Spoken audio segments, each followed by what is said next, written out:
Social justice means applying the law equally to all people, but in practice, that doesn't always happen. I'm John Gonzalez. I'm here with my former law partner, Jack DeRora. We practice law, we seek social justice. On this show, we reveal the conflict between the two. You know, for a while, it was just us in the office over a cup of coffee talking about the news of the day. With social justice issues dominating our culture, our focus became how do we, as lawyers, make a difference? And now it's not just us. Today we have Chris Venice to discuss the scale of the mental health crisis linked to social media use among children and teens. Hi, Chris. Hi, thanks for having me. Jack, when I think about social media, stay with me on this, I think about my dad. So I talk to my father just about every day driving into the office. I've told you that. Oh, yeah, I remember. Before he's passed away. But he was on Facebook, and he was in his 70s and 80s. And I would talk to him, and he would tell me more about what my kids are doing than I knew because I wasn't on Facebook at all. But he found that it was a wonderful way to stay in touch with people, you know, that he knew from back home, from our kids, from my brothers and sisters' children. And it, to me, was a very positive thing in a world where, you know, they lived in South Florida. We're up here in Ohio. So it was a wonderful thing. I don't know if you've used it much or if people in your family to stay connected. No, but I would think that the use employed by your father for Facebook was the original intent. Stay connected, friendly, lots of fun. But Facebook and all these other apps have devolved into something that I would think was not intended. And now that we're there, the owners of those applications don't want to let go of what they have and the power they have. I opened a Facebook page when I ran for judge because it's a way to connect with potential voters. But I have never really used it and certainly haven't since that 7 or 8 years ago. I still get, I guess, emails from Facebook telling me that somebody said something that I might be interested in or I should get together and bring that person into the fold. Probably 1 or 2 a day. Oh, really? Yeah. Now, I don't do anything with it, but occasionally it catches my eye and I have to ask my wife to go on so-and-so's Facebook page and see what they're talking about but I can see the draw, right? Oh, sure. Oh, my. So there is a crisis, though, out there, and I think we're seeing it play out in the courtroom with Mark Zuckerberg and his company. And today we have Chris here to talk about that, and it's a mental health crisis, right? It definitely is. How did you find out or become alerted to it? I was actually retired. I spent my life in building bridges and building light rail and infrastructure, but happened to be at a conference where the first Facebook whistleblower, Frances Haugen, gave a speech, and a parent survivor who had put her kid to bed with excitement because he was going to start his first summer job at 14 delivering pizza, only to find that he had taken his life that morning because he had that day received 100 anonymous cyberbullying texts from Snapchat. And then it really was the final speaker at the conference was former U.S. Surgeon General Vivek Murthy, who said and called out the need for collective action, which really grabbed me. He said, truly, in the absence of any kind of guardrails or regulation around these social media platforms, the only way we can keep our kids safe is that sort of like Mothers Against Drunk Driving, we band together and take collective action. So I thought about it for a couple of months and was really troubled by the stats about youth mental health. And again, the freedom from any kind of regulation or regs that was indeed harming our kids. So you began an organization, understand, Unite for Safe Social Media? Can you tell us a little bit about it? Yeah, so again, unite means let's take some collaborative action. Let's say as a Girl Scout troop, as an example, that we are not going to give our girls smart devices until age 14.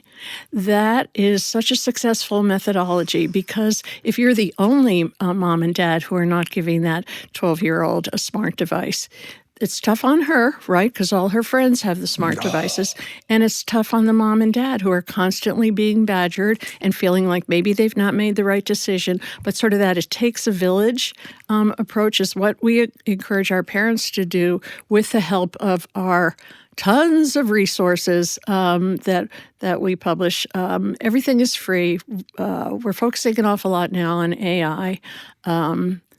And then the third unite kind of pillar under the word unite is to take political action, to use the voices of parents to push back against the media dollars that are influencing the lack of public policy. When we were coming into the studio, I told you that this is a subject that I know so little about. I don't use social media a lot. And, my kids are older now, and while they're somewhat proficient at it, if I ask, I just don't know that much about it. When we talk about social media, what are, other than Facebook, are there other social media issues or companies that you have issue with? Yeah, so Meta owns Facebook and Instagram. Then there's Snapchat, and then there's Instagram. YouTube also is a form of social media, and I always suggest to parents that they watch YouTube. Our assumption is that YouTube, in particular YouTube for kids, is a safe situation, and no, it is not. There is no privacy on YouTube for kids, so I would add that in. And then there are a bunch of smaller ones, but really... you left out TikTok. Oh, TikTok, of course. Forgive me. Yeah, TikTok.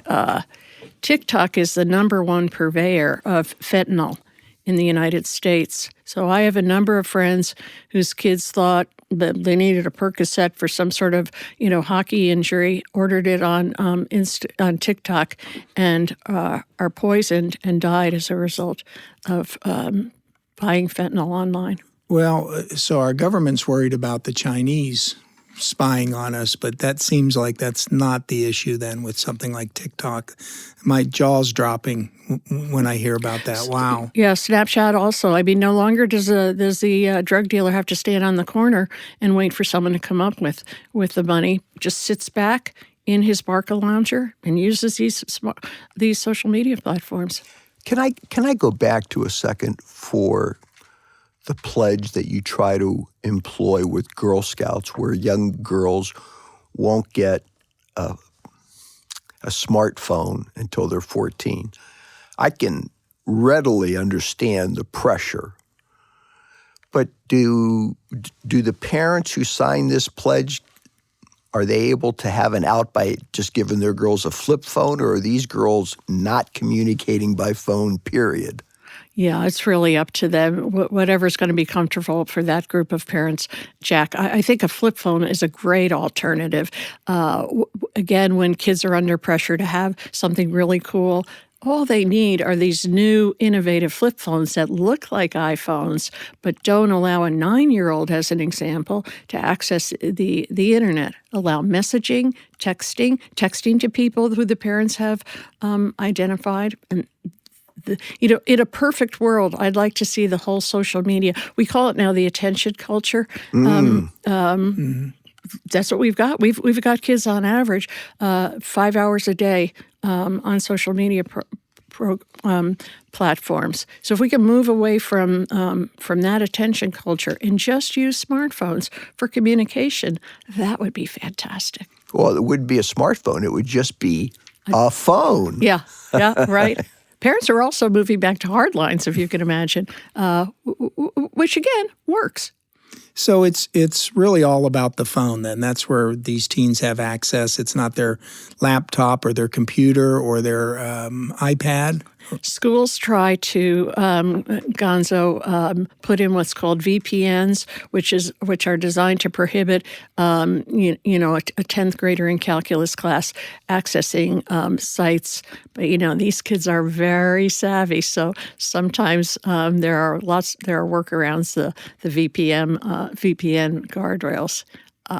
So no, it's not just the device. It can be, you can pick up these platforms on excuse me. I just want to say it's not just a smartphone; it's any device. I can understand the cyberbullying. I mean, because we can understand bullying in any form and how devastating that can be to really just about everybody. But what is it? What else is it that causes these teens to take that step where they feel there's nothing left and they take their own lives? A form of cyberbullying is sextortion. And what's growing by 3,000%, according to the National Center for Missing and Exploited Children, is financial sextortion. So as an example, we had a young man here in Ohio who was befriended by a girl who seemed to like him and asked for some salacious pictures, which he sent because he seemed to be bonding.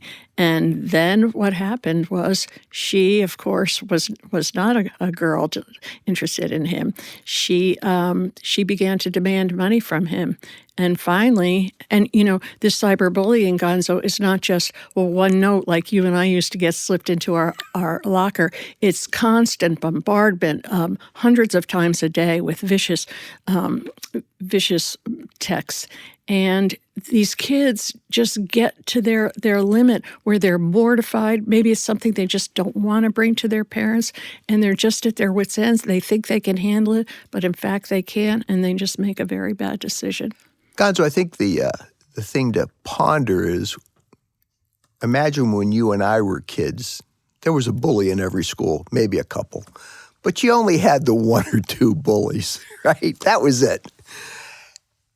This young man who you're talking about, there were 100, 200 bullies. It's overwhelming, and it's hard for you and me to think about how does that happen. But you got 200 people saying mean things, and at that age where you want to so much identify with the crowd that it just destroys your sense of self, and you're too embarrassed. This is the great irony. You're too embarrassed to go to your folks who are the people who could help you. Right. Well, when we're looking at some of this, what's online, and you're saying that going to the parents and getting them to limit the use by their children, what else can parents do other than saying, hey, either we're going to give you a phone that doesn't have access to the internet or we're going to monitor you? Are there other things parents can do? Yes. Early on, I think parents should sit down amongst themselves and decide what is the role of technology going to be in our life. And then use that to set parameters, to set ways in which they're going to allow technology.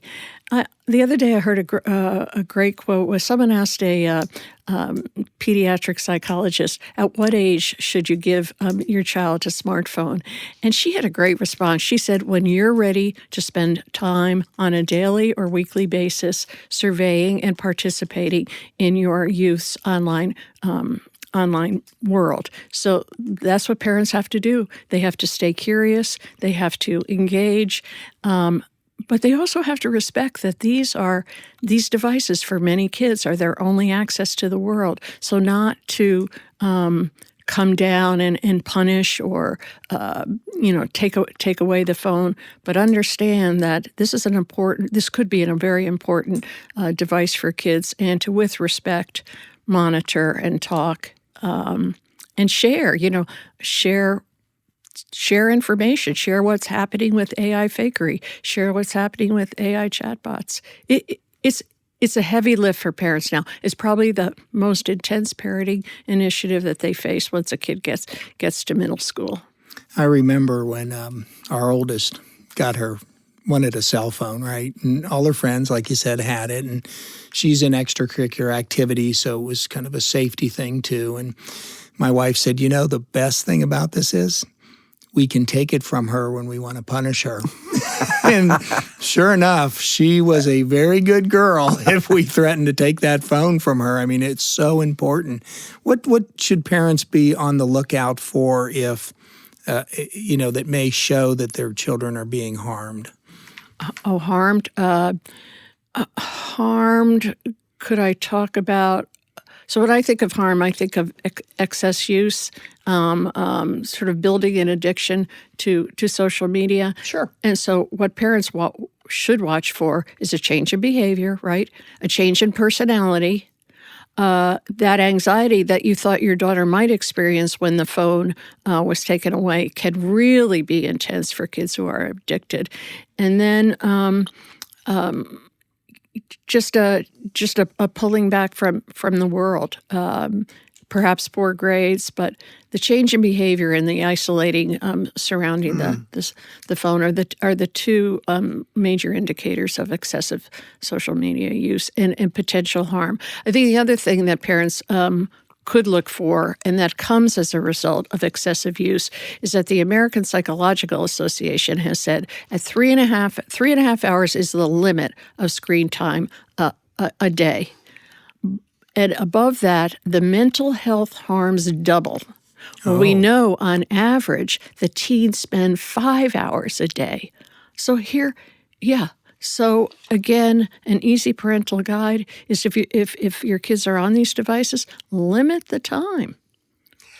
It's interesting, something that I read. I can't remember the name of the book. We've talked about it, by Jonathan Haidt. The Anxious Generation. The Anxious Generation. He talks also about the responsibility parents have in terms of role modeling, because he paints the picture of parents themselves having their faces stuck to their phone. So they're not, sometimes we're not, I won't say we because my kids are older, but, parents are at fault for giving the wrong example as well. Correct. Totally correct. Parents have to model for kids too. And that's hard also.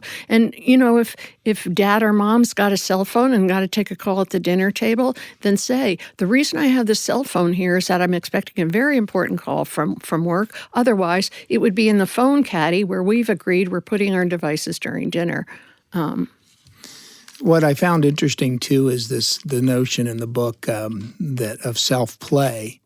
And you wouldn't think how that would have some connection to these smartphones and social media. But, we were just out visiting our grandson. And my wife wants to be playing with him all the time. Whatever he's doing, she wants to be engaged with him. And then she says, why don't you do this? And I said, I just like to watch him play all by himself. And so our daughter, who's a teacher, says, that's really good for children to play by themselves, how important it is. And I said, I'm glad you recognize that, honey, because I think it is too. And so how does that tie in, though, with children if they don't have that independent play time? Why do they become more vulnerable to this? Well, the younger kids get, in terms of their use on iPads, a lot of kids, even at 18 months now, have iPads. The research shows the more difficult time they have in middle and upper school with controlling emotions, which is interesting. But there's also now a rash of eye and ear strain on kids that has never before been identified, again, because they've got their headphones on and they're looking at the eye screen. But if you're playing dress up on the iPad, Gonzo, and all you're doing is pressing the dress and then the crown that the princess is wearing, and say that crown slips off, well, you just press that button again and the crown is automatically put back on her head, versus that tactile movement with a doll, and it slips off, and you're going to have to figure how you're going to stand that princess up, right? How you're going to ensure all of those fundamental learning experiences, overcoming defeat, right? It's not, when you press a button, you're not learning anything, but you're going to have to strategize in real life how to keep that crown on. It is. I think it's good for, and just just anecdotal because we're with our grandson. When he gets frustrated about something, Grandma and Grandpa want to run over there and help him, and it's like, no, let him try it. Let him try to do it himself. So we're talking about what parents can do and should do and the signs. Why is it the problem for the social media companies then? Why isn't it just a family issue? Because there is a business incentive to use these algorithms to keep all of us online as long as possible. Because the longer we're online, the more ads we're shown and the more money big tech makes. You're making it sound, and I don't mean to be arguing with you, but you make it sound as if it's really the same as, let's say, the addictive quality of tobacco. And teens and young people are targeted because they are much more susceptible to the dopamine rush that we get from the algorithms. An adult whose brain is fully formed has a mild response to dopamine, but when a young boy gets 30 likes about doing something silly, that's a great upper for him. And the tech firms know it. The tech so longer. Yeah. But I still go back to, and not trying to argue, trying to understand, a lot of teens use social media and don't have issues or don't have issues that are multiplying like this. And so they're using it just fine and they're on it as much as other teens. So again, if the family is trying as hard as they can to monitor this and watch it, does that make the problem go away? I don't know, honestly, God. So it might. Yeah. I think it's pertinent to every family. But I think one of the things a parent should ask is, what could my son or daughter be doing with the 5 hours that he or she is online? And I understand that. So when I'm thinking about, because Jack and I being lawyers, we're somewhat interested in the whole Meta trial and what the defenses are, and you think, well, what they're going to say is, look, we just provide the forum. Whether it's misused or not isn't our role. Maybe we can approach it this way, Chris. What have you seen that the social media companies can do to help with this issue, with the mental health issue? They can do, Gonzo, what is at the core of a bill that's been hanging around Congress for 4 years, called the Kids Online Safety Act. It passed the Senate last year, 93-1. It now has 76 and it did not even see the light of day in the House of Representatives. It now has 77 co-sponsors again in the Senate, but just last week the House passed a terribly watered down bill. And what can be done is what the Kids Online Safety Act Senate version addresses, is to say to social media companies, you have a duty of care. You have a duty of care to put information and posts of whatever on your site that will not cause harm, that will not increase anorexia, that And your duty of care is not centered around content, right? Because we've run into the First Amendment issue across state legislatures legislatures, and legislatures, including Ohio, have lost. But it's your duty of care not to entice kids with these algorithms and with this information. And the duty of care is unfortunately missing from the House bill. And the concern this week now is that the House may indeed bring up this very watered-down bill, and then going to conference, the Senate is saying it's just going to be impossible because, again, this core concept is missing. So the legislators that are against it, what's their reasoning? Are they trying to base it on free speech or something like that? Campaign contributions. Well, yeah, that's unsaid, but Yeah. What do they say? Okay. It's very right. No, I think Jack's right. Mm-hmm. They have a stranglehold on several members or many members, And, they say they put it back on parents. So the duty of care, they would respond, doesn't need to be there because parents need to find out this information. The Senate bill also preserves privacy for kids, and again, the privacy protections in the House bill are missing. They would put that back on parents also. And going back to one of your initial statements, Gonzo, they say we are just the platform. But I would argue Meta as an example. In the discovery material for the LA trial, it was found out that Meta has a 17-strike rule. So Jack, ask me what's a 17-strike rule. What is a 17-strike rule?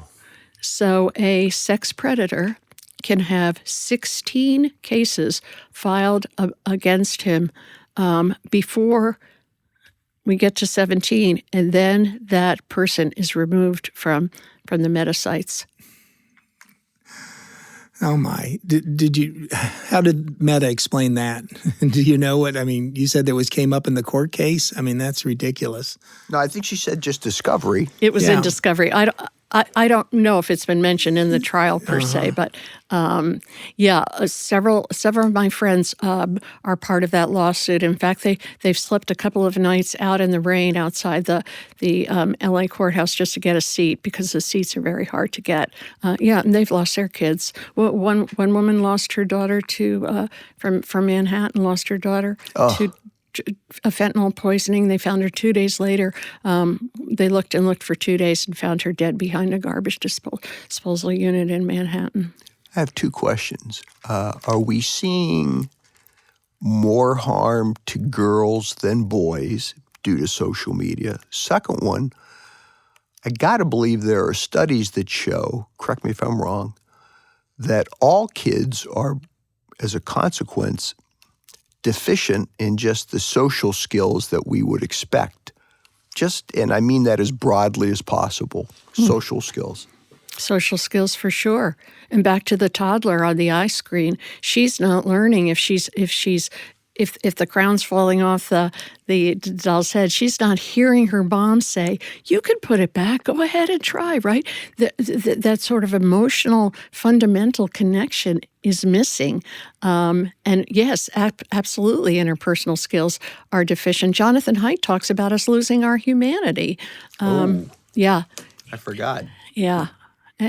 And we are indeed. But also the attention, right, the attention culture that I mentioned, it's becoming harder and harder for some kids, Gonzo, to sit and read a book because they're so used to constantly scrolling or gaming that their brain cannot sit quietly and concentrate on a book. And so Haidt will also argue with I forget the doctor's name in England, that this is a workforce development issue.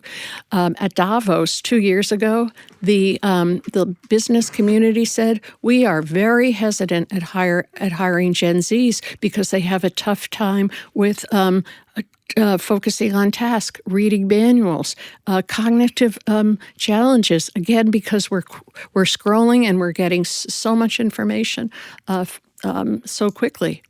I got to tell this story about how the younger generation handles phones and media. So I'm at a opening of a restaurant for a client of mine, and I'm chatting with this banker. This is probably 10 years ago. He tells this story. He's interviewing some young buck for a position.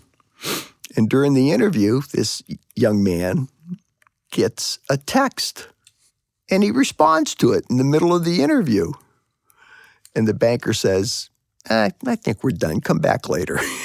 Now, you and the phone rings when we're in an interview, but to this young man, that was okay.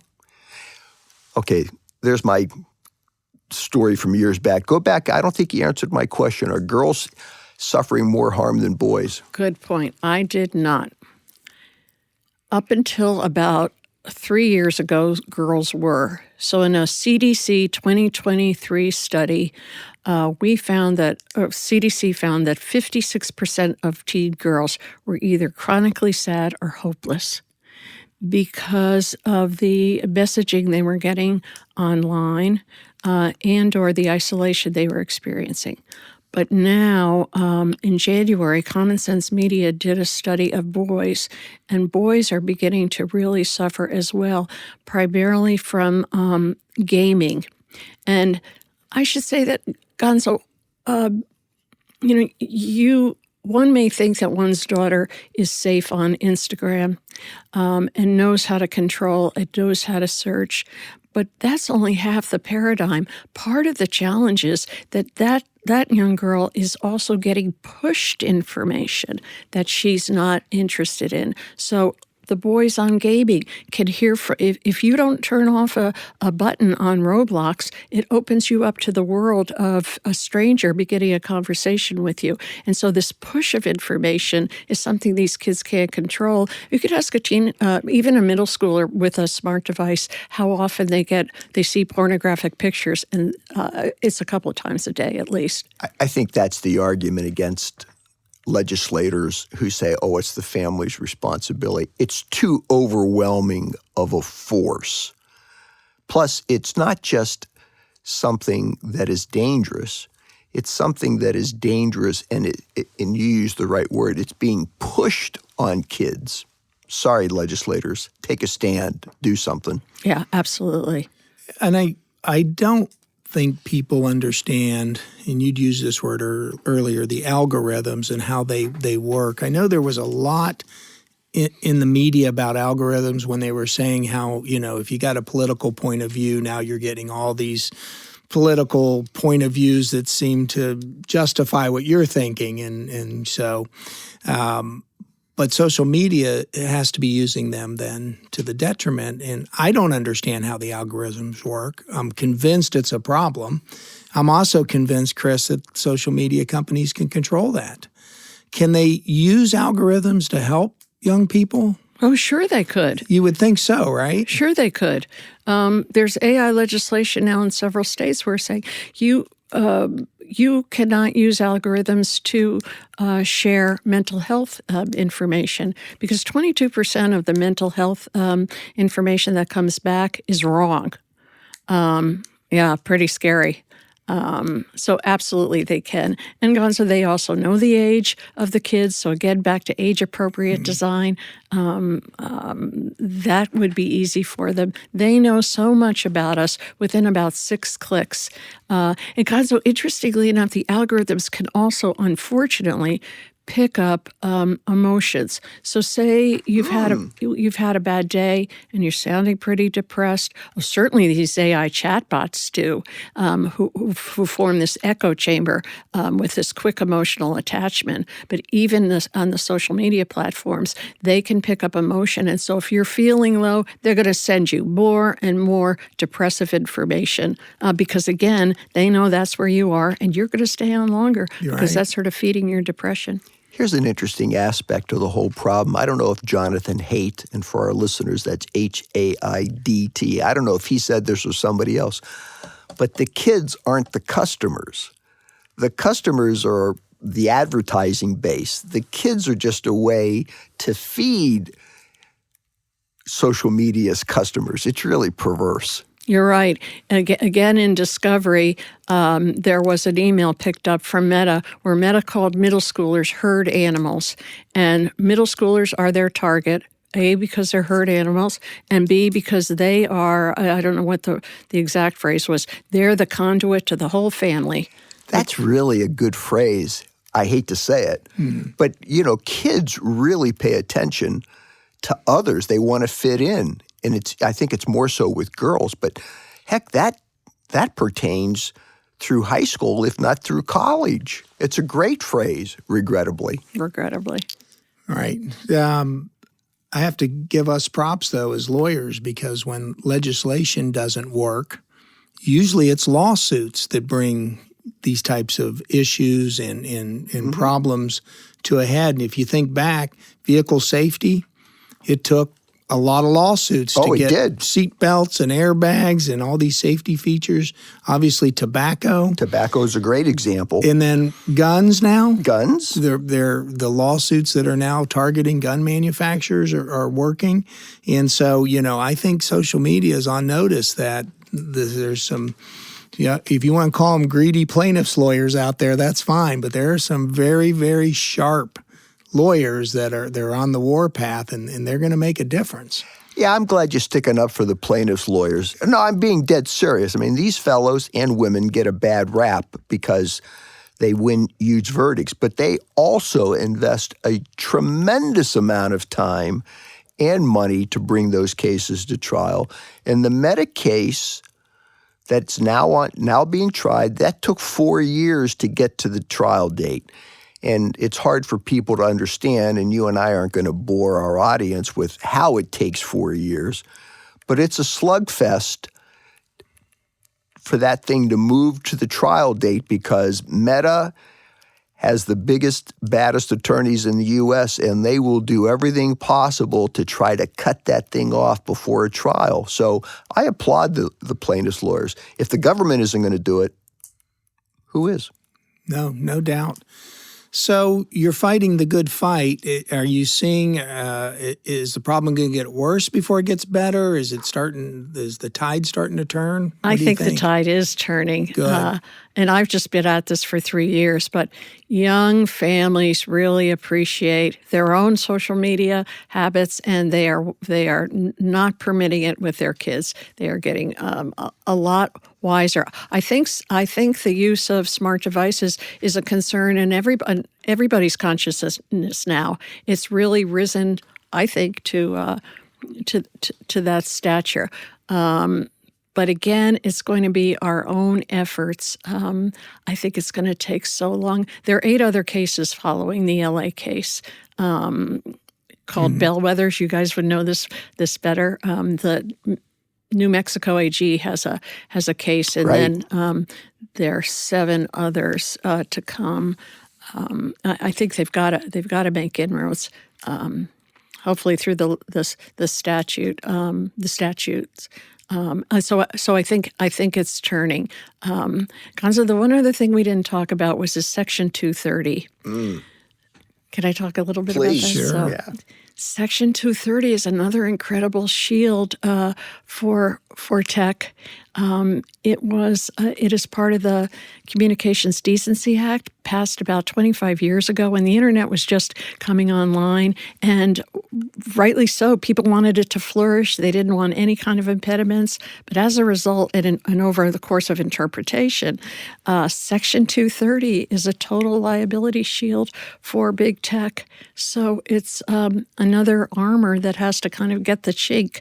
There again, the Senate is moving aggressively on digital safety, and the Senate's got a bill to repeal Section 230. Switching gears a little, correct me if I'm wrong, but didn't I read, or isn't there some factual basis for a division as to parents' concern for social media that follows economic lines? Yes, unfortunately, you Tell us read about correctly. That. So we know that low-income children, and in particular, Jack, low-income boys, suffer from social media addiction with a greater degree than upper-income kids. And one would surmise that you could use a lot of theories. We don't know, but it's unfortunate. The rates are much higher, and addictive social media behavior is proven to be a gateway to further addictive behavior. So that's where it really gets troublesome. But wasn't there also a difference as to parental concern based on income, or the tracked income, I should say? I'm not sure, Jack. Okay. I mean, I surmise that if you're in a lower income family and your mom or dad are maybe working 2 jobs or 3 jobs, they're just not there. You're alone. What are you doing with your time? Not sure, though. Enough said. You and Jack were talking earlier about the new phones that can help the process, and I'm not aware. Is this something that's come about in reaction to the mental health crisis, and Yes. what are they? Yes. Well, there's the Bark phone. which is really, really very cool. And Bark also leads the way with a parental control app to give parents a lot more ability to surveil and watch what their kids are doing. And they're called dumb phones. Apple's got a dumb watch that looks pretty cool. That again does the necessary work of texting and calling. The Gab watch is out there. If people go to my website, unitedforsafe.socialmedia.com, and look under FAQs, we have a whole list of dumb phones that again look like they're just the same as a $1,100 smartphone. One of the problems I see, and I think about myself, is that my kids were so far ahead of me on these devices that, they had to teach me how to turn off my flashlight, that kept coming on for some reason. And, but I wonder if that's a serious problem that, you're asking parents to do these things to limit it, and the kids know more about the technology than the parents. Is it just a matter of just education and awareness? It is, and it's not going to be perfect because you're right. These kids know how to work around. Some kids have 2 or 3 smart devices. They can work around the parental controls. It's tough. Again, it's one of the most challenging eras for parents. Yep, scary time. Well, I like the fact that you're bringing attention to this on a public level and trying to get parents to coalesce. Great idea. And it's interesting to use little units like Girl Scouts. Yep. That's a manageable number, and you can grow that. So good for you. Right. Yeah. This weekend I was at a celebration of Girls on the Run in Charlotte, North Carolina. And Girls on the Run, again, have these small groups of girls, grades 3 to 8. Teaching them how to run, compete, build their self-confidence, create healthy habits. And those are great cohorts for us. Again, small groups, supporting one another, hopefully spreading the word. I like that idea a lot. Yeah, I do too. Good for you. Cub Scouts, yeah. Well, we think about a safer online future for our children. I can tell you again, back to lawyers, the gun manufacturers had immunity, and some very smart lawyers were able to get around that and bring them to their knees. So I'm hoping that that's the same way, because protecting these kids is so important. Who would argue with that? Chris, thank you for your work, and thank you for the education you gave me. I appreciate it. Oh, thank you so much for having us, and Jack, for your special friendship. Oh, aren't you nice? Well, it was a delight having you with us. Our thanks to Chris and to WOSU and our sound engineer, Dalton Jones. If you like what you've heard today, tell a friend. We want this to be more than just about us. We want it to be all of us. Like us, follow us, wherever you get your podcast apps, submit a review, help elevate our profile so that other podcast listeners can find us. We'll be back in a few weeks with another social justice issue. Until then, so long.